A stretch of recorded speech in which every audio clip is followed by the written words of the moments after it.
Hello, my Dying to DIY fam. It's me, Camaro, and welcome back for day number 3 of 25 days of Christmas DIYs. This one is so cute and so fun. I really loved making this one, and hopefully you guys will enjoy it too. If you have not already done so, make your way back to see what I created for day 1 and day 2. Also, don't forget to hit that subscribe button and ring that bell so you're notified for the rest of the 25 days of Christmas, and let's get into it.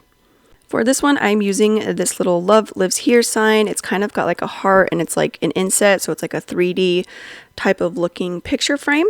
And I just started by popping out the back so that way I can start working on each of the pieces separately. First, I am taking, thought I showed you guys, but I didn't. This is a black and white buffalo check scrapbook paper from Michaels. And I'm just going to start by placing the front of that frame down on the paper and then start making my cuts so that way it fits perfectly on the front of that sign. And of course, I also made sure to cut out the heart shape as well so that way we can still see inside of that box. And now you can see what the scrapbook paper actually looks like. Next, taking some Mod Podge and a brush, and I'm going to brush on a good layer on top of the frame and then just place that scrapbook paper right there on top and making sure to smooth out bubbles and ripples and such. And then next, I needed to cover the sides as well. So I'm basically doing the same thing like I did with the front. I'm just placing it down so that way I can make my cuts that are nice and even to the sizes of the sides. I did one strip and then I used that strip to just place onto the paper and then cut 4 even strips. And then of course some more Mod Podge on each of those sides and placing those pieces down into place. Well, once I had all 4 sides covered, it was time to work on the back of that little shadow box type of thing. So more Mod Podge. I did decide in the moment to cover just the heart, but if you're going to make this and you use the same box, I would recommend covering like a square or like a really large circle, because once I put it on the back, like glued it back into place, you could still see the red inside of there, and I did not want to see any of the red. So make sure you just cover a larger area than what the heart is on the back of there. After I had my Mod Podge down, I just took some faux snow from Dollar Tree and placed it right over the Mod Podge, made it nice and thick, and then, added more Mod Podge if I needed to where some areas weren't covered and whatnot. But yeah, did a nice thick layer of that snow. And then I just put that aside to dry and took some of my fairy lights that I ordered on Amazon. You guys can find these on my Amazon store if you're interested. I love these. The battery pack is nice and tiny, and the lights are like a really good length, so you can do so much with these lights. But I just started by gluing the lights, all the way around each of the sides and just swirling into the middle and kind of going around the heart as well.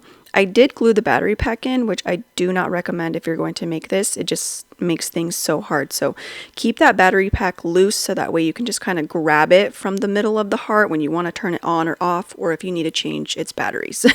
Definitely learn from my mistake.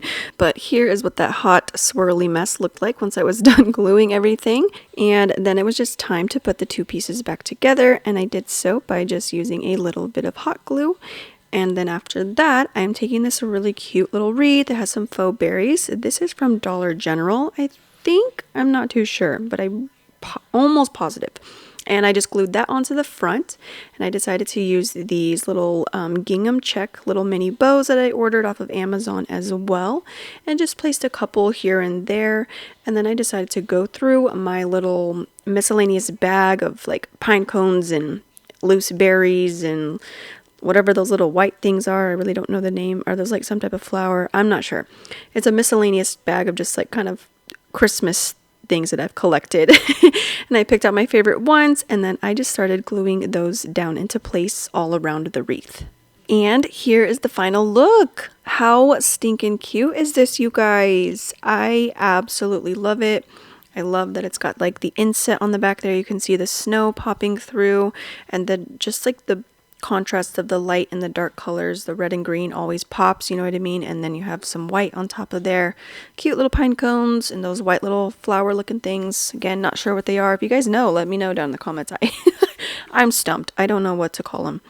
But here it is in its final resting place in my home. It's on my little sofa table next to the other items that I made for day 1 and day 2.